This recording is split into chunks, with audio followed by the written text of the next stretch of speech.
Perhaps you've attended a powwow but had questions about the cultural significance of one. In this segment of Frame, we learn about Native American culture through powwows. Joining me right now is one of our experts, Kelly Montijo Fink, who's a Apache Indian, here to discuss one aspect of a powwow. Thank you for joining me, Kelly. Thank you for having me. You're welcome.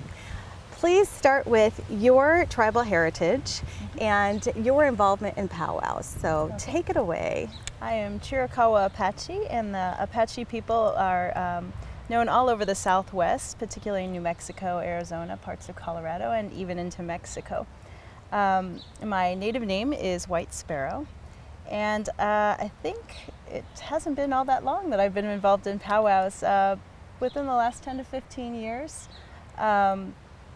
And I am a traditional dancer, women's traditional. I dance buckskin, which if you look at one of my album covers, you'll see the women's traditional buckskin, beaded.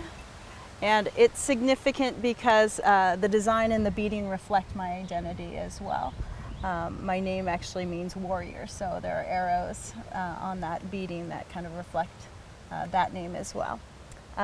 My daughter is also a jingle dancer, and so there are many different types of dances that you'll see, both for the men and women. I can only speak from the women's perspective. Understand. But a jingle dancer, the jingle dance is a dance that's done for healing. For those who cannot dance, the jingle dancer would dance on their behalf with prayers for their well-being. So behind me we have my daughter's regalia. Okay. It's a red top, and most of the time you'll see the jingle dances or the dresses with these jingles on the whole dress. This is kind of the shortened version. Okay. They're quite heavy too. But the idea is that when the jingles sound, it's like cleansing rain that comes. Oh, yes. And so they do a zigzag motion with their feet that represent the ups and downs and the quick changes of life. And so this is what the typical, or a example of a typical jingle dress might look like. Okay. There are certain dances like the stomp dances native to the tribes of Oklahoma, things that you'd see more in a particular geographic area than you would in another. There are different kinds of powwows. There's social gatherings that are non-competitive. There are competitive powwows where people are competing not only on the drum but in the dance for prize money.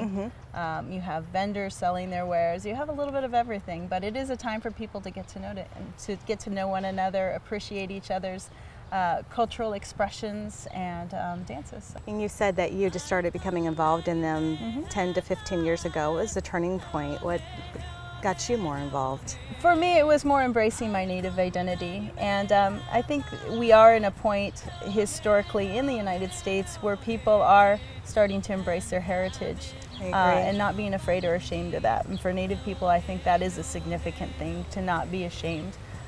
For the generations that went before me, I'm actually a mix of Apache, Mexican, and Spanish, and on my mother's side, and for them it was bad enough saying you were Mexican, so why would you want to say that you're Indian? Right. And so for me personally, I feel like I'm reclaiming something that was lost and honoring something that should have existed and been passed down, and got a little hiccup along the way. Sure. What do you think was the cause of that hiccup? Because I have other friends who of Mexican descent and Native American descent, and there's a moment in time where their family was like, well, we don't want to teach you Spanish, for instance. Oh, yeah. We want you to only learn and speak English. I have those stories on both sides of the family too, Yes. actually, yeah. And it's not just indigenous, so to speak, to Native or to Mexican Americans. Yeah. I think it's cross-cultural because here in Iowa, we have a large German population, and I've heard stories from members of the community who say, at that time, after World War II, their families say, tell them we're Dutch, don't tell them we're German. Sure. It just depends socially where you are in the food chain in that point in time. Right. And fear has a lot to do with it. If there was oppression, the repercussions of, do you live that way, or do you hide just to protect yourself and your family and your people?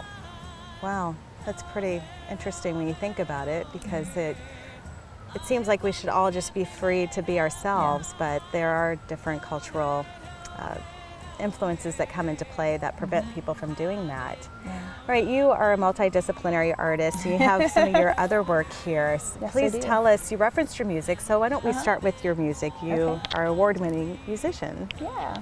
And actually my first album and my first series of songs really were drum songs, and I felt like the drum best expressed the heart of who I am, and it was that heartbeat, and that's why the first CD is called Heartbeat of the Creator. It was like my prayers and my heart wanted to reflect that which I was created to be. And so the songs are mostly prayer songs, and they're drum, which I have a hand drum here, Okay. and vocals. And one of the things about powwows that you should know is when people would gather historically, they wouldn't necessarily speak the other person's language. There was a lot of sign language, but there's also in music, particularly drum songs, there's what's called vocables. And so when they would get together, they'd sing these vocal sounds like Yes. the higher register in the north and the down lower register in the south, in the southern tribes. So that was a way that people could all get together no matter what their tribe and sing a song together. So I have some of that, you know, my music incorporates some of the old traditions as well as some more modern sounds. I have, you know, acoustic guitar, electric guitar, those kind of things on my more recent album. And so all those things that I create are really a reflection of all of who I am and all of my interests and all of my giftings, and that comes out through the music. And are drums a prominent instrument in most powwows? Absolutely.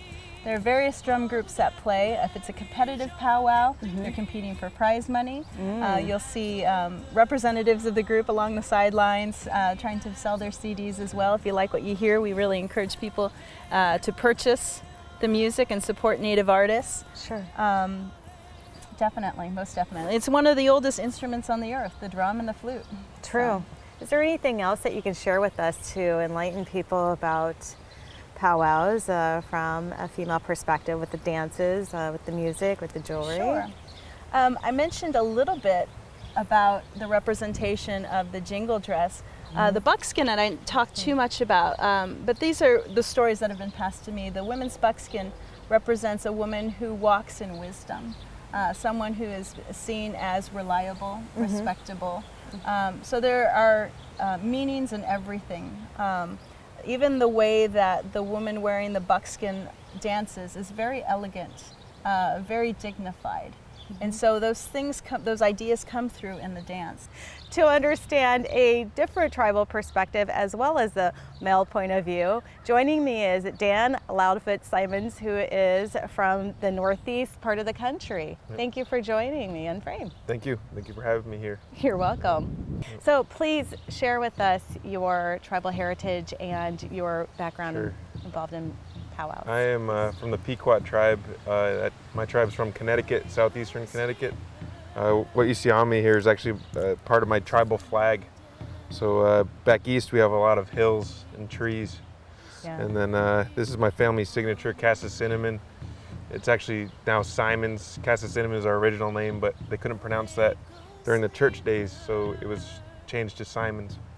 And then you have our trees, because back east we have a lot of trees, and then our waves for the water. And we're the Fox people.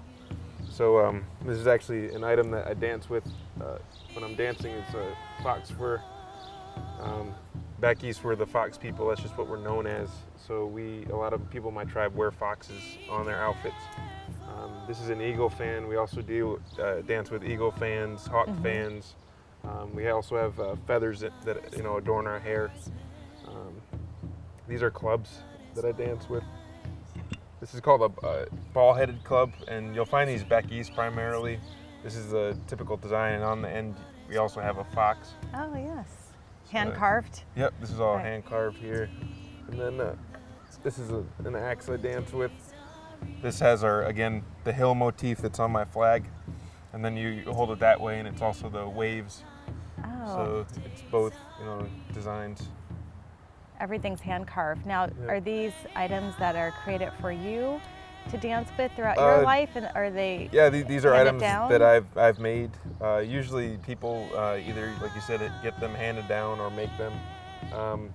Things with outfits, like buckskin. The buckskin that I wear, it has a lifespan. It won't last forever. Sure. So every 5 to 10 years you have to make new outfits because they'll get, especially moccasins will only last one season if you dance a lot.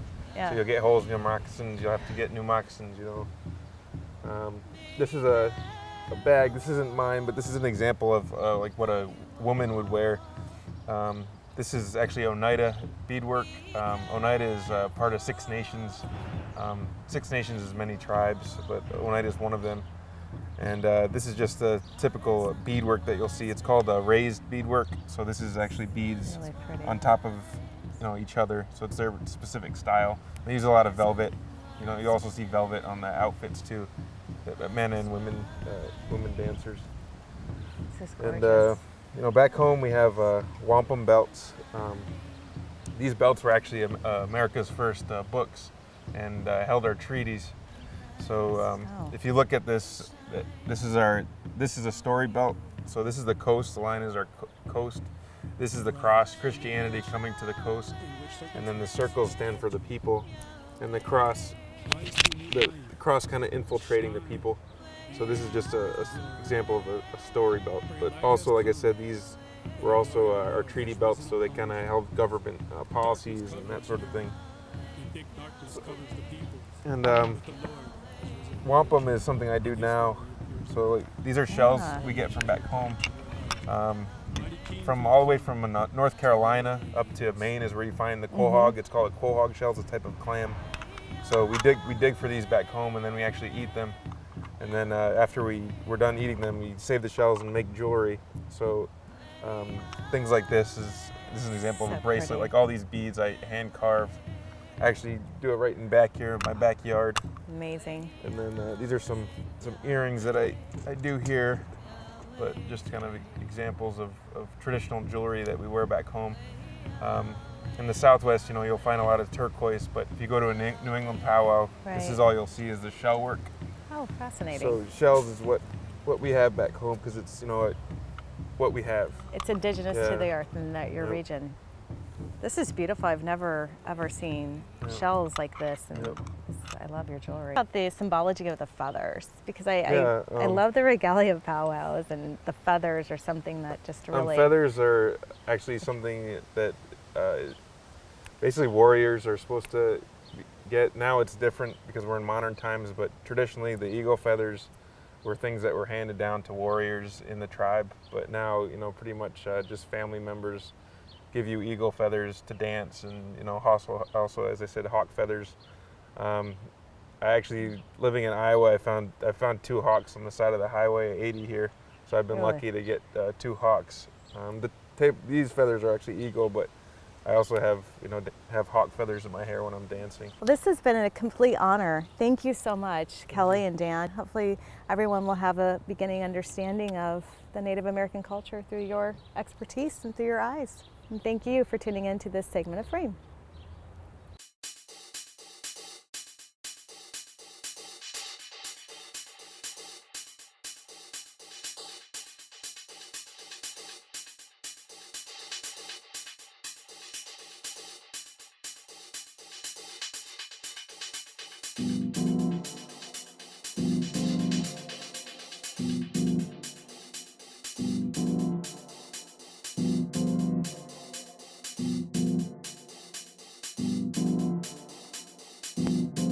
Frame is sponsored by Allegra, Click Marketing Solutions, Style Folio Jewelry,